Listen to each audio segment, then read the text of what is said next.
on specific transactions, specific sectors, steel, aluminum, and energy. And a lot of progress has been made. And we stand ready. He's the victim of a broken system. On the other, the record shows a convicted offender whose credibility is eroding by the day.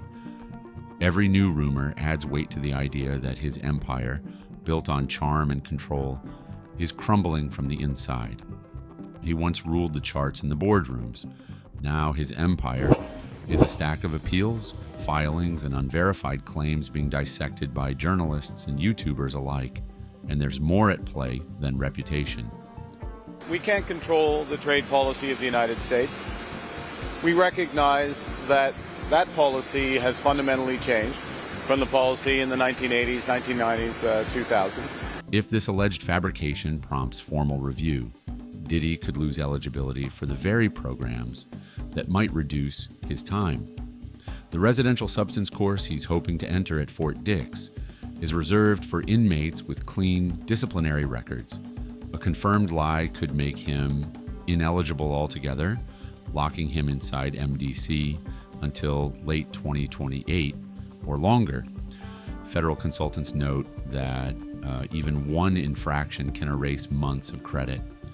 In that light, this false attack narrative isn't just a PR disaster, it's a direct threat to his timeline for release. The psychological toll seems visible.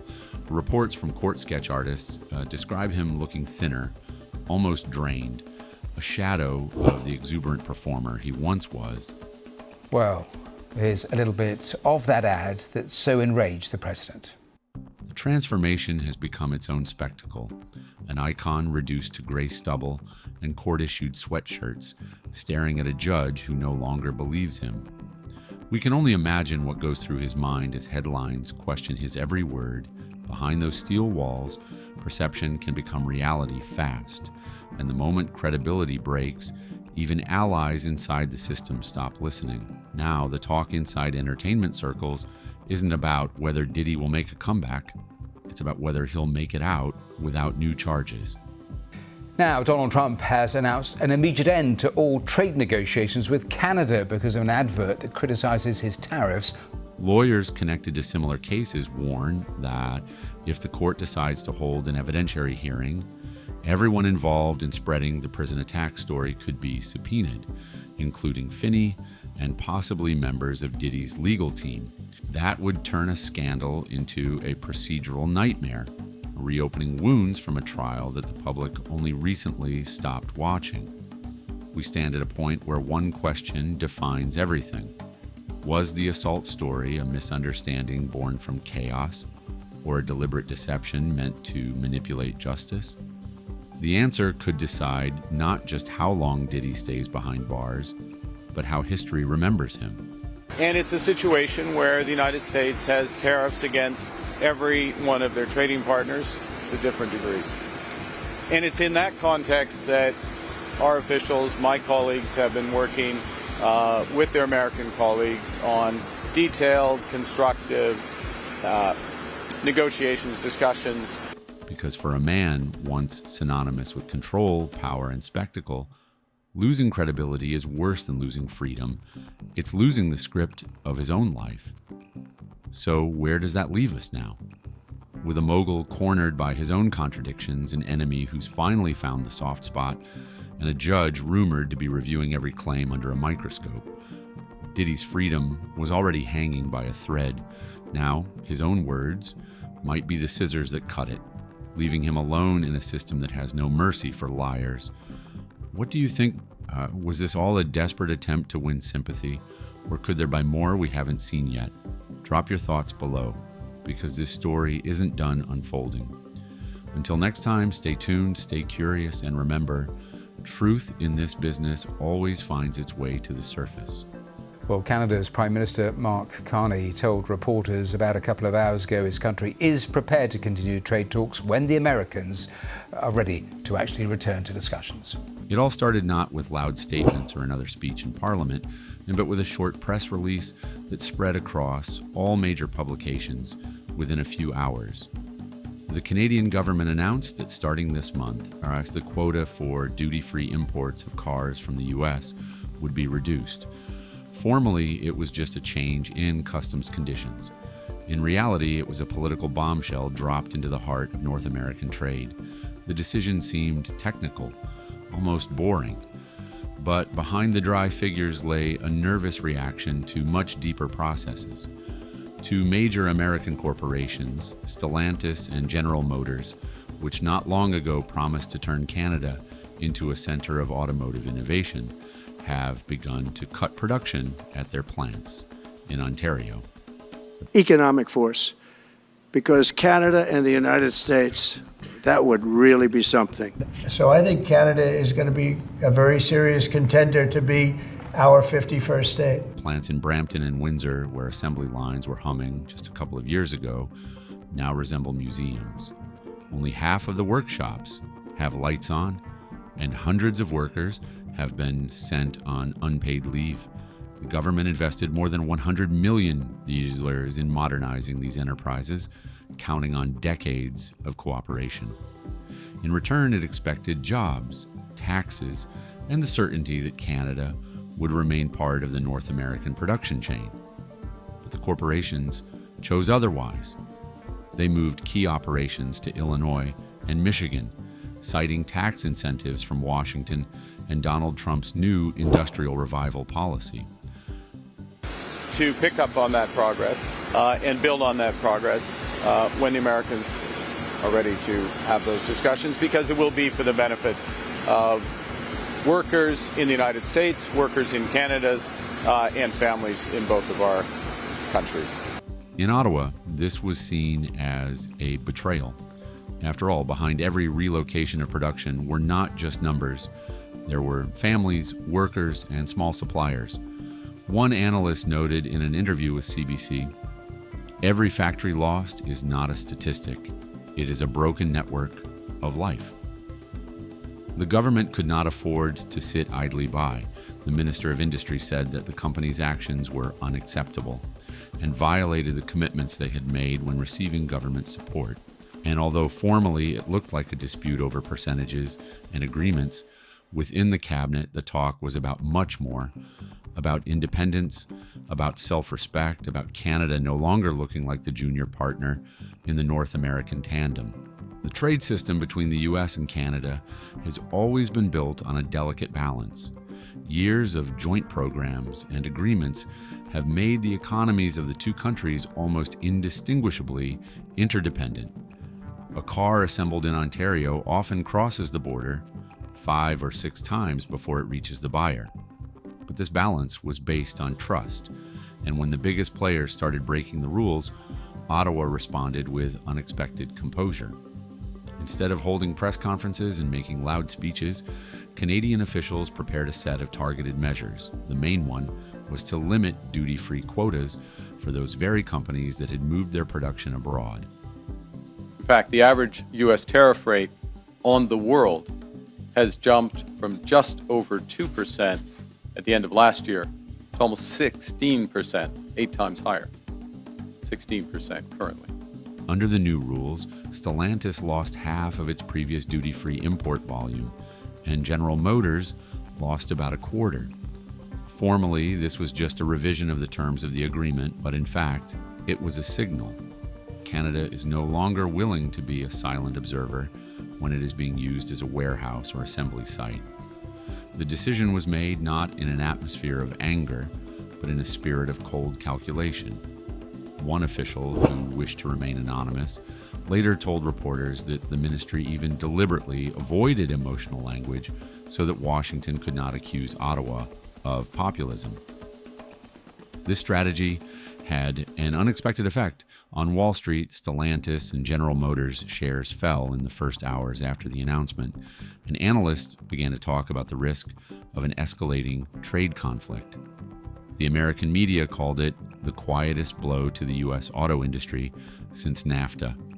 But in Canada, the reaction was the opposite, a wave of support that united unions, local authorities, and even part of the opposition. The Globe and Mail newspaper wrote, "Ottawa has finally remembered what it means to defend its own interests." really build on that relationship. And I think that's why the outcome this week was a positive one. Well, we know that, no deal has been struck.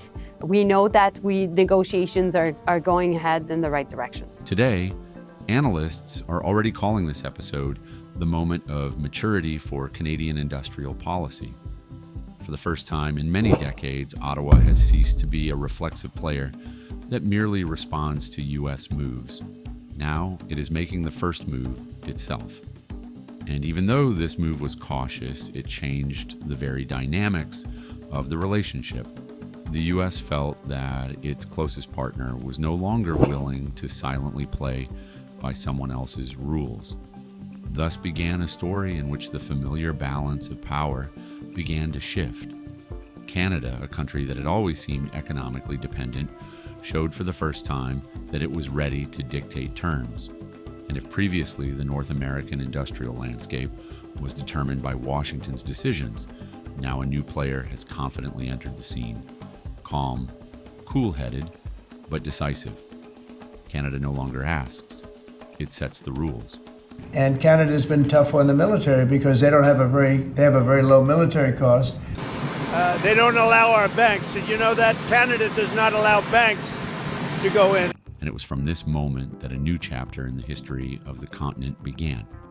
When Ottawa decided to reduce duty-free quotas on cars from the U.S., it didn't just change trade conditions, it changed the mood of the country.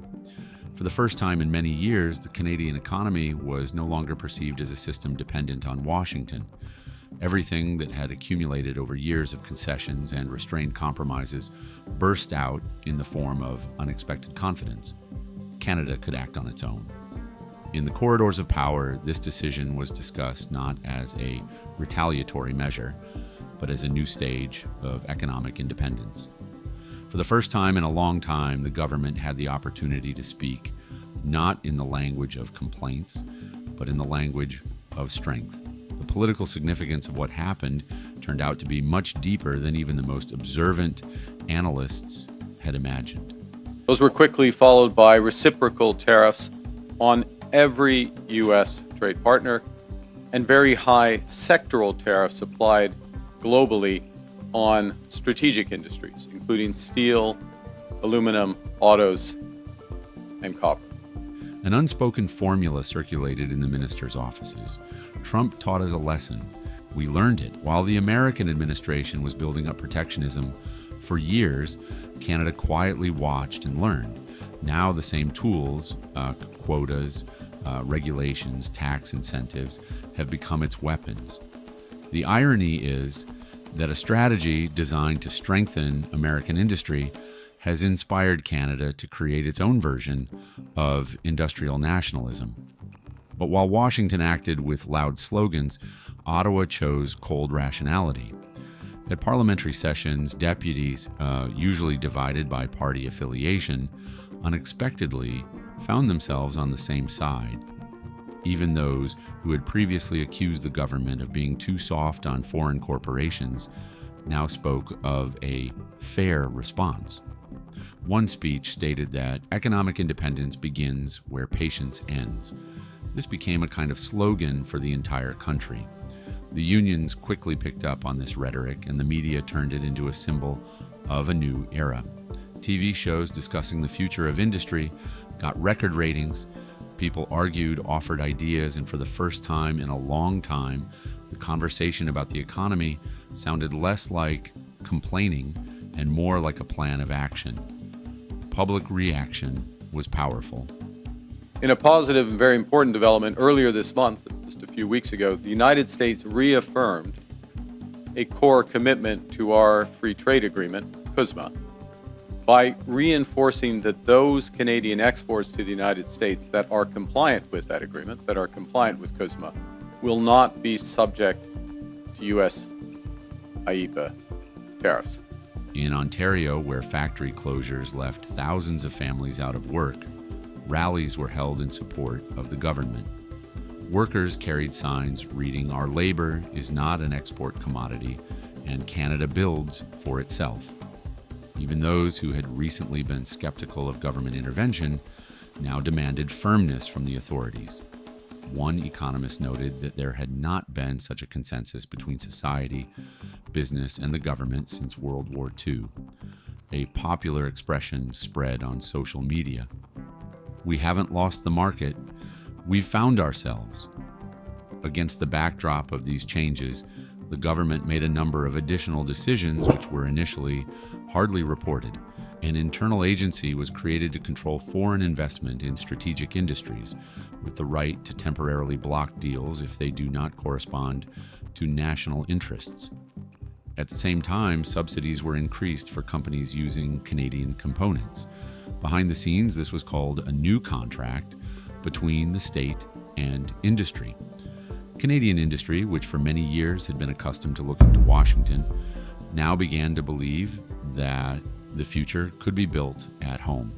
But it was not only the government that had changed, the country's rhetoric itself had changed, where once there had been talk of coordination and mutually beneficial agreements, now there was talk of principles and boundaries.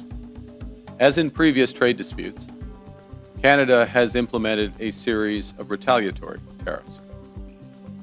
Their objectives have been to protect Canadian workers and businesses and to incentivize a negotiated settlement with the United States. Few other countries followed suit. For the first time, economic policy was perceived as a question of identity. Hundreds of articles in the press discussed what it means to be a manufacturer, not just a supplier of resources. Even universities began to offer programs on industrial sovereignty and economic security. The Canadian spirit of pragmatism suddenly took on an ideological tone. Outside the country, this provoked mixed feelings. In the U.S., the reaction was nervous. Some politicians demanded pressure, while others called for dialogue. But Washington quickly realized that Ottawa was no longer as submissive as it had been. Canadian negotiators, usually willing to compromise, were now taking a hard line. According to insiders at one of the trade meetings, the Canadian delegation simply refused to sign the protocol until the American side recognized Canada's right to introduce its own quotas. This seemingly minor step had enormous symbolic significance. For the first time in decades, Canada was not asking for permission, but stating its terms. Within the country, this was perceived as a moment of pride. Posters with the words, "We are not an appendage," adorned shop windows and television broadcast documentaries about the new industrial path. In a positive and very important development earlier this month, just a few weeks ago, the United States reaffirmed a core commitment to our free trade agreement, CUSMA, by reinforcing that those Canadian exports to the United States that are compliant with that agreement, that are compliant with CUSMA, will not be subject to U.S. IEEPA tariffs. Journalists compared what was happening to the era when Canada built the Pacific Railway, a symbol of independence and strength. Society felt that it was participating in something greater than an economic dispute. It was an act of self-affirmation. Sociologists noted a surprising detail. The level of trust in the government increased. Despite rising prices for cars and household appliances, people understood that the price of independence could not be zero. In one poll, 67% of respondents said they were willing to pay more for Canadian if it supported jobs. This was a rare example of the economy giving way to national identity. This wave of support gave the government the confidence to take further steps. Just a few months after the quota restrictions were introduced, negotiations began with major Asian and European car manufacturers on the construction of new assembly lines in Canada. Several companies signed memoranda of understanding, promising thousands of jobs, and although many analysts warned that this was just a political gesture, the contracts turned out to be real. Investments appeared, and new facilities for the production of electric vehicles began to be built.